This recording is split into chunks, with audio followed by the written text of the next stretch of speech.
ایک رات کائنات کے تمام رازوں کے دروازے حضرت محمد صلی اللہ علیہ وآلہ وسلم کے لیے کھل گئے۔ جہاں آپ صلی اللہ علیہ وآلہ وسلم نے کائنات کو نہایت قلیل وقت میں دیکھا، وہاں ایک ستارے کو بھی آپ صلی اللہ علیہ وآلہ وسلم نے قریب سے دیکھا، جسے سیریس اسٹار کہا جاتا ہے۔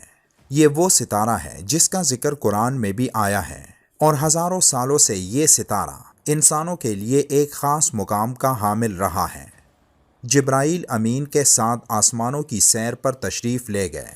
کئی روایات میں ہے کہ آپ صلی اللہ علیہ وآلہ وسلم کو ایک خاص ستارے یعنی سیریس اسٹار کی سیر بھی کرائی گئی۔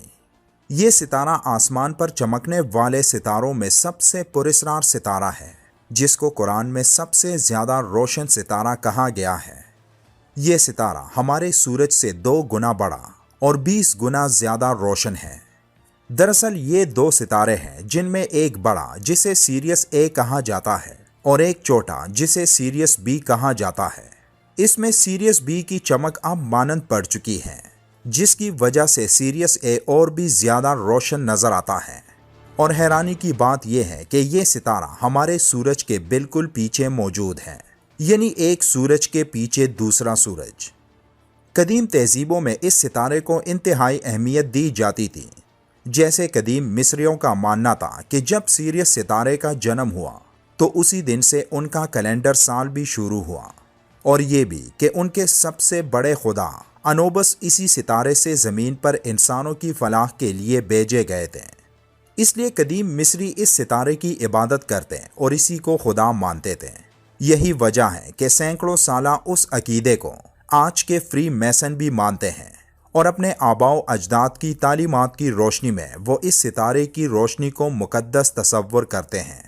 اس ستارے کی کئی پینٹنگز آپ کو ان کے لاجز میں بھی نظر آئیں گی، کیونکہ ان کا ماننا ہے کہ یہ اس آنکھ کی نمائندگی کرتا ہے جو ہر چیز پر نظر رکھتا ہے، اور یہی وہ روشنی ہے جو اس ایک آنکھ کو ہر چیز دکھاتی ہے۔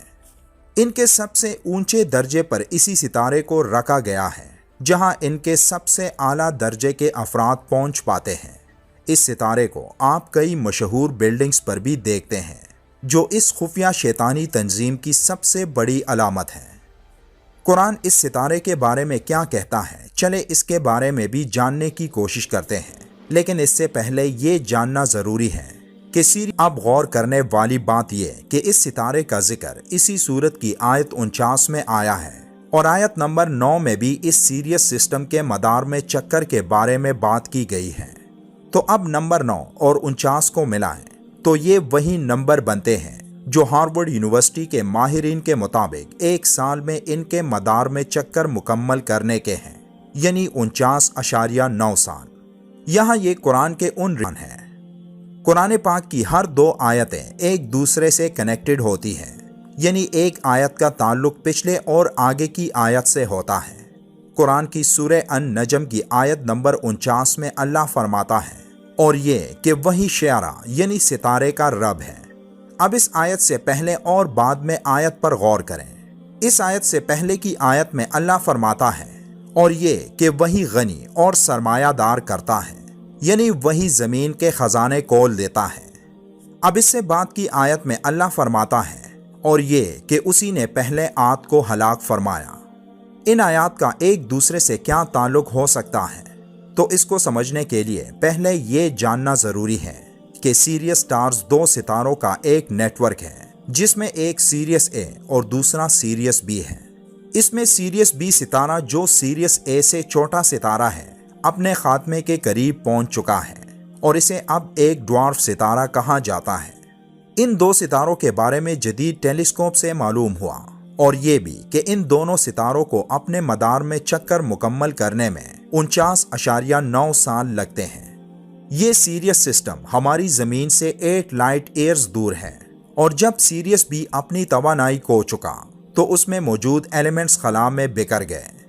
اب یہ امکان ظاہر کیا جا رہا ہے کہ سیریس بی سے خارج ہونے والے وہ ایلیمنٹس زمین کی طرف بھی آئیں، اور جو زمین پر شہاب ثاقب کی صورت برس پڑے۔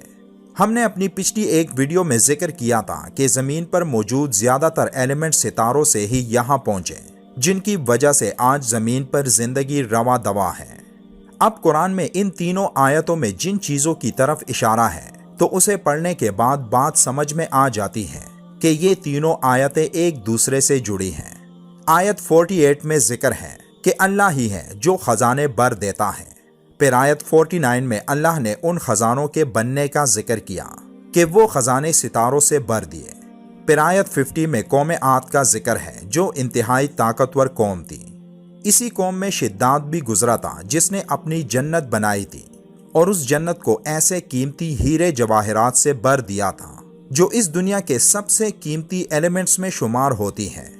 اب بات صاف ظاہر ہے کہ شداد کی اس جنت میں موجود ہیرے جواہرات اسی سیریس بی کے ایلیمنٹ سے آئے ہوں گے جو شداد نے ڈھونڈ کر ان کو اپنی جنت میں استعمال کیے، اور انہی خزانوں کی وجہ سے قوم عاد انتہائی امیر تھے، لیکن اپنی سرکشی کی بدولت سب کے سب ایسے ہلاک ہو گئے کہ آج شداد کی جنت سمیت اس قوم کا نام و نشان بھی نہیں ملتا۔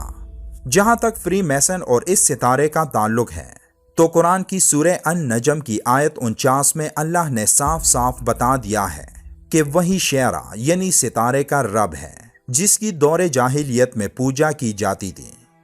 تمام کائنات کے خالق نے قرآن میں ان تمام باتوں کو ہمیں بتا دیا جو اس دور میں کسی کے وہم و گمان میں بھی نہیں تھا، اور جسے آج کی جدید سائنس بھی تسلیم کرتی ہے، اور یہ ثبوت ہے اس بات کا کہ قرآن اللہ کا کلام ہے جو یہ منکرین زمانہ جاہلیت کے لوگوں کی طرح آج بھی ماننے سے انکاری ہے۔